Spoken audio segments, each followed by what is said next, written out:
Básicamente esta clase se va a componer en dos partes. La parte de hoy que va a ser más bien una parte teórica y vamos a ver un ejemplo muy sencillo, pero es algo que pasa en lo común, ¿cierto?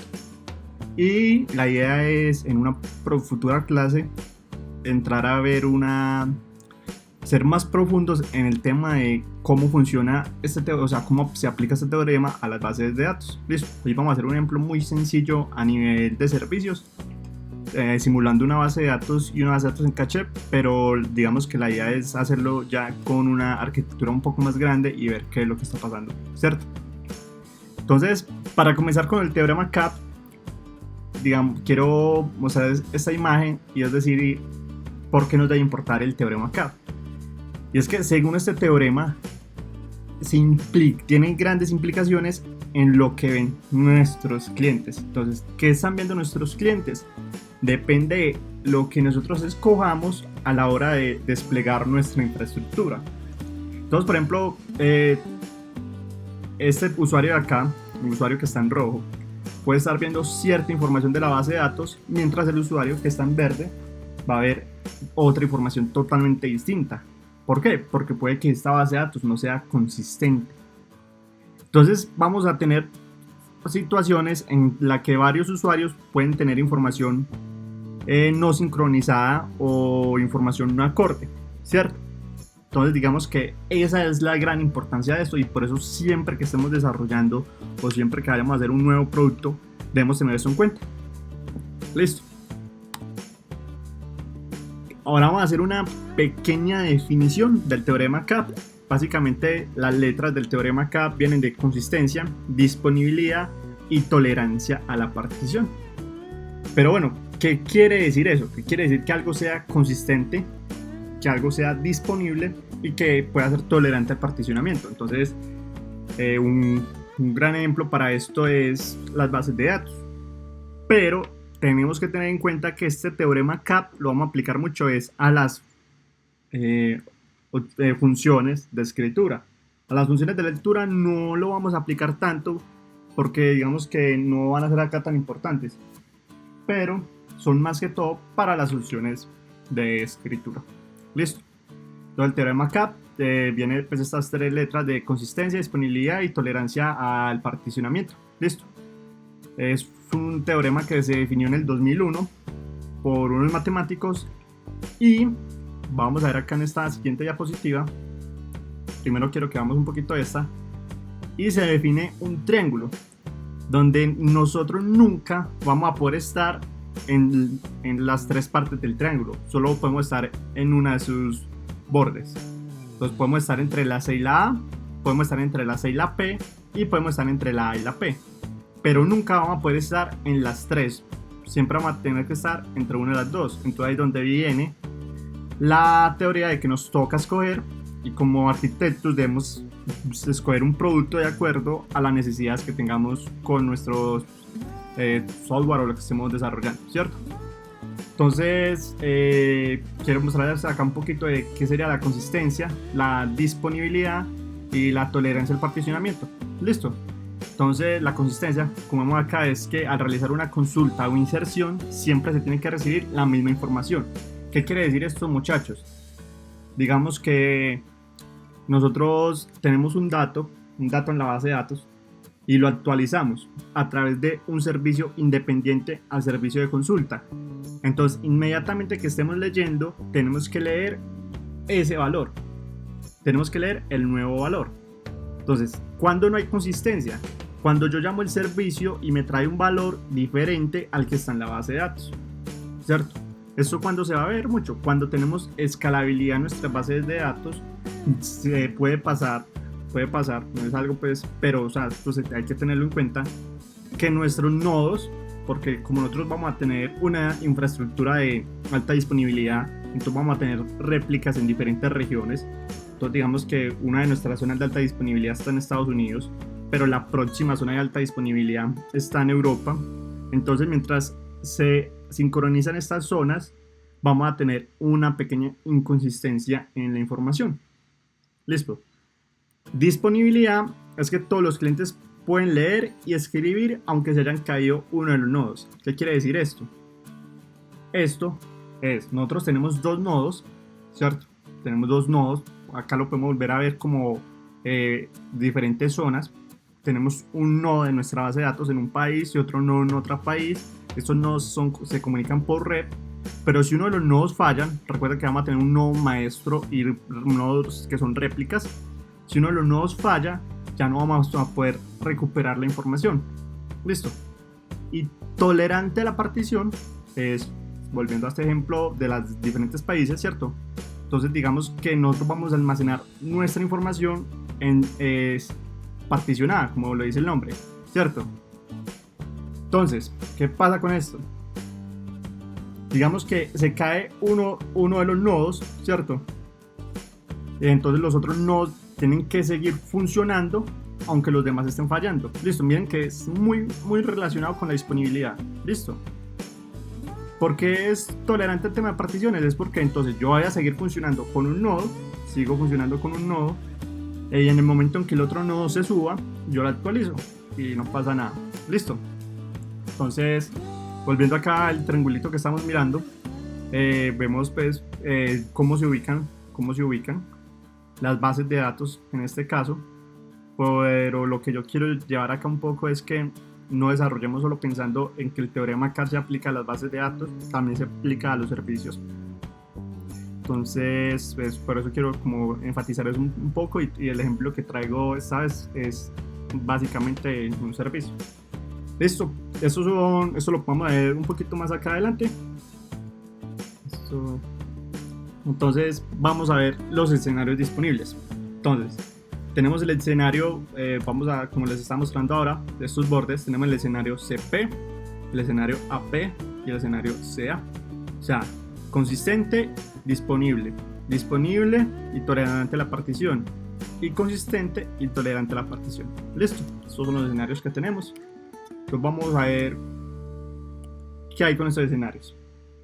Entonces, el primer escenario que vamos a mirar es que nuestra base de datos sea consistente y tolerante a la partición, ¿cierto? Acá decimos, el sistema siempre garantizará consistencia, aunque existan problemas de conexión entre los nodos, ¿cierto? Pero no se asegura la disponibilidad. ¿Qué quiere decir esto? Lo que les decía, si hay un nodo que va a fallar, supongamos que hoy hay un problema en un data center de Amazon en Estados Unidos, entonces se monta nuestra réplica que está en Europa, ¿cierto? No vamos a asegurar disponibilidad, es porque hasta que los otros nodos no estén arriba, no vamos a tener la información actualizada en el otro lado, ¿cierto? Entonces, si un nodo no está disponible, no va a permitir el almacenamiento. Entonces ahí vamos a encontrarnos con un pequeños problemas y tenemos que empezar a mirar cómo generamos nuestros maestros y nuestras réplicas. Listo. Otro de los escenarios disponibles es el AP, que es de alta disponibilidad, pero no nos va a tener consistencia. ¿Qué quiere decir eso? Como el sistema siempre está arriba, siempre está ahí súper activo para responder y es súper tolerante a la partición. Acá podemos ver un ejemplo que es Dynamo, que responde súper rápido y tiene funcionalidades para responder en nanosegundos, que generalmente pues, nosotros estamos acostumbrados a ver respuestas en microsegundos, ¿cierto? Entonces no vamos a asegurar consistencia. Entonces, ¿qué pasa con eso? ¿Por qué estas bases de datos son tan rápidas? Como no se asegura consistencia, ella simplemente hace el guardado, pero no te asegura que lo guardó en todas las réplicas. Ella simplemente dice, yo ya guardé. Pero no te asegura, ya quedó replicado el cambio en todas las bases de datos secundarias, ¿no? Ya guardé. Dice, listo, yo ya guardé, pero no nos va a decir nada más. Listo. Entonces, ¿qué puede pasar? Supongamos que tenemos varias réplicas, entonces en el momento de hacer una lectura, después de haber guardado, puede que nos traiga un dato anterior, porque recuerden que como esto se balancea por cargas, entonces va y nos trae una de las réplicas que no estaba actualizada todavía. Listo. Y otro escenario que tenemos acá es el CA, que es consistente y de alta disponibilidad. ¿Cuáles son acá muy comunes que estamos acostumbrados pues a trabajar desde hace muchísimos años? Son las bases de datos relacionales. nos van a dar disponibilidad con información consistente. Pero si se cae uno de los nodos, entendamos esto de los nodos como una réplica de una base de datos primaria o secundaria, todo el sistema va a colapsar, no nos va a responder. No pasa como en el ejemplo de Mongo, que Mongo va a seguir trabajando con uno de sus nodos y cuando se suba al otro nodo lo va a actualizar, ¿cierto? Digamos, acá ellos nos van a asegurar, siempre voy a estar disponible y te va a tener la información consistente, pero si falla uno en la comunicación con los nodos, todo el sistema se va a ir al piso. Listo. Entonces digamos que estos son los 3 escenarios posibles. Y para ver un poco de esto, les traigo un pequeño ejemplo básico, pero que nos va a dar a entender muy claro qué es lo que quiere dar esto. ¿Listo? Entonces digamos que acá tenemos un servicio de consulta, ¿cierto? Un servicio que me permite consultar por el nombre y un servicio para actualizarlo. Si volvemos a este esquema, tenemos un servicio en Node que tiene un caché y una base de datos, que tiene una tabla, no sé, de nombres y nos va a traer el nombre Alejandro, como lo hacemos acá. Acá hacemos la petición, ¿cierto? Nos trae el nombre Alejandro. Entonces, si yo quiero actualizar esta información, digamos, yo le voy a decir, venga, yo quiero que el personaje ya no se llame Alejandro, sino Alejandro Álvarez. Entonces voy a decir, listo, ya quedó actualizado. Pero si yo hoy lo consulto y lo traigo del caché, lo estoy trayendo del caché, más seguir trayendo Alejandro. Digamos que acá tengo un servicio que llama no caché. Este servicio no caché sí me trae el nombre completo, porque este servicio hace todo el camino y va hasta la base de datos. Listo, entonces supongamos, para que vean que esto sí ya está funcionando, pongamos acá un cambio. Entonces vuelve a ver el cambio. Acá está como tal sesgado Alejandro, pero acá pues, ya me trae el 2. Listo, entonces miramos que si yo voy directamente hasta la base de datos, él me trae el dato actualizado, pero se va a demorar más. Entonces digamos que este es un ejemplo de lo que pasa. Entonces, ¿qué pasa hoy en día? Hoy en día tenemos bases de datos para el caché, pero estos datos que generamos en caché generalmente son con tiempos.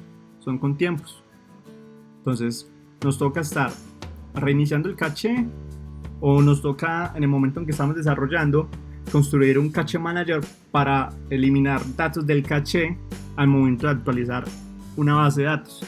Entonces, beneficio. ¿Cuál es el beneficio de tener base de datos en caché? Damos respuestas muchísimo más rápido. Pero ¿cuáles son las pérdidas? Implicó más desarrollo. ¿Por qué? Porque nos tocó construir un cache manager que nos va a mantener actualizada la información, tanto en nuestra base de datos principal como en nuestra base de datos en caché. Entonces ahí vienen unas por otras. Listo. Entonces digamos que ese es un ejemplo de qué pasa cuando nosotros tenemos un caché y no administramos bien el caché. Listo. Entonces ahí tenemos altísima disponibilidad. Voy a mostrarles otro tema acá que tenemos con estos servicios, porque son servicios que la verdad responden demasiado rápido, pero vamos a ver otro tema. El otro tema es digamos que este es un servicio que está corriendo en el puerto 3030 y este servicio tiene una réplica. Esa réplica está corriendo en el puerto 3031. Listo. En este puerto 3031 tenemos una réplica de nuestro servicio y este servicio también maneja caché. Entonces, si nos traemos el no caché de este servicio, nos trae Alejandro normal, ¿cierto? Pero recuerden, nosotros acá hicimos un pub para actualizar nuestra base de datos y que nos trajera Alejandro Álvarez 2, ¿cierto? Pero, ¿qué pasa? Este servicio que va a actualizar una base de datos, pero este servicio me sigue trayendo a Alejandro. Entonces, ¿ahí qué está pasando? O sea, yo generé un servicio, una réplica de mi microservicio para tener alta disponibilidad, para tener escalabilidad, pero entonces mi información no está siendo consistente. Entonces eso es un error muy común hoy en día y por eso quería traerlo a esta clase. Es porque generalmente cuando estamos desarrollando no lo pensamos tan allá, como venga, tenemos que tener un manejo de caché, para eso tenemos que tener estas cosas. Listo. Esto es muy interesante y se los quería mostrar. Ahorita nosotros en el clúster tenemos dos bases de datos, ¿cierto? Tenemos una base de datos en caché, Ready Cluster, ¿cierto? Que generalmente pues no les, digamos que no abunde mucho en ese tema ahora, pero pues vamos a devolvernos y se los muestro más claro. MongoDB, esta cosita.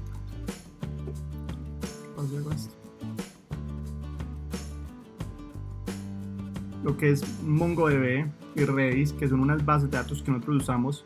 Memcache, que es una base de datos parecida a Redis, parecida, no es Redis, pero es parecida, que tiene Amazon.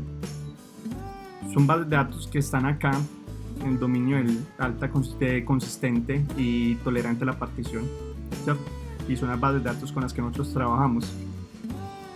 Eso no significa que nosotros no tengamos alta disponibilidad en nuestros servicios, ¿cierto?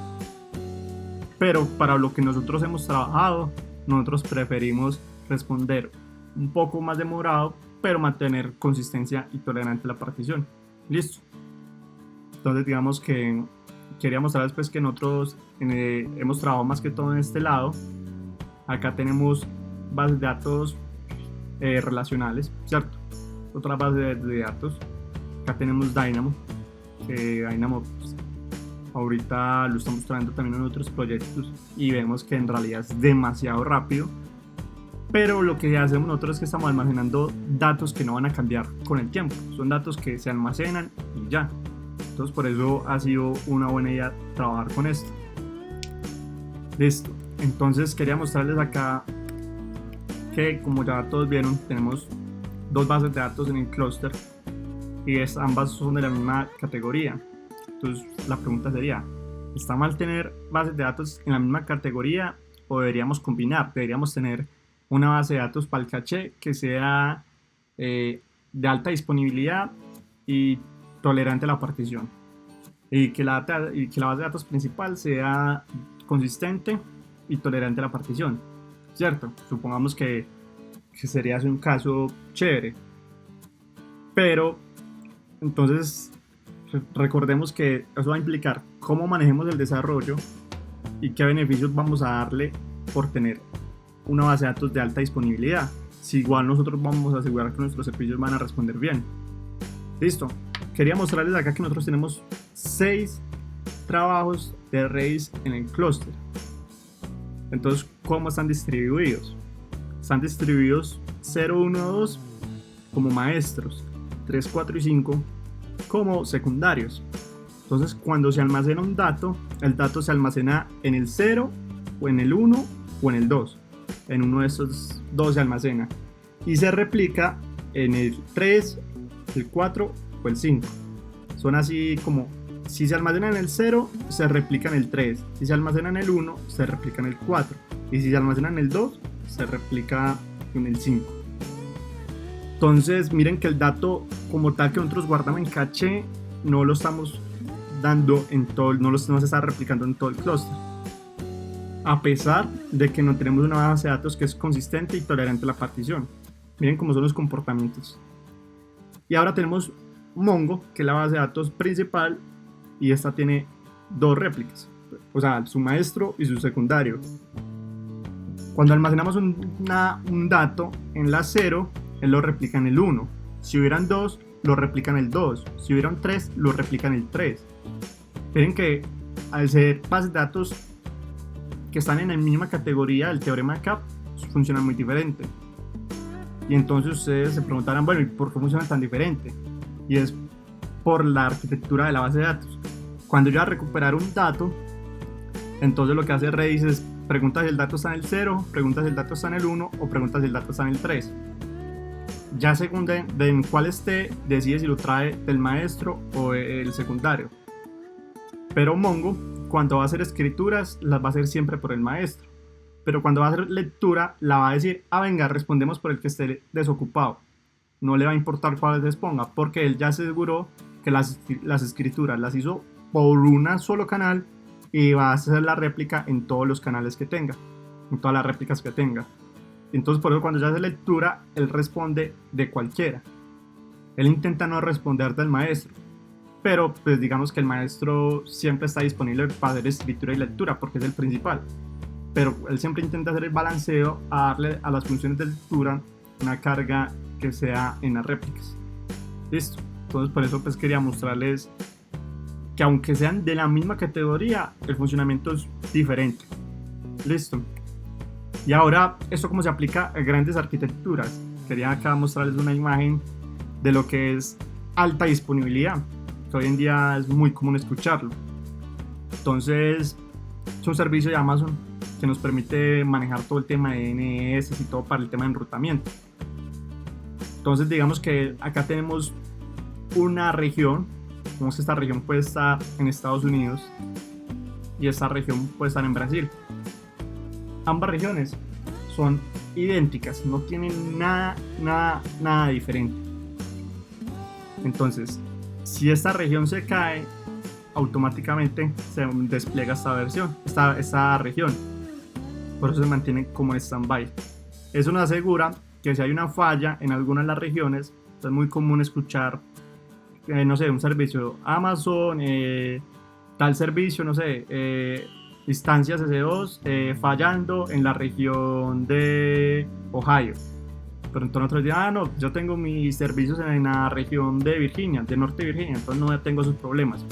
Pero cuando pasa eso, las grandes empresas se aseguran de tener una réplica en otra región, porque no es común pues que fallen en ambas regiones. Y dentro de las regiones hay zonas de disponibilidad, y miren que también se replican. Entonces tenemos réplicas a nivel de región y a nivel general. Es muy chévere. Entonces pues digamos que acá finalizo con lo que les quería mostrar.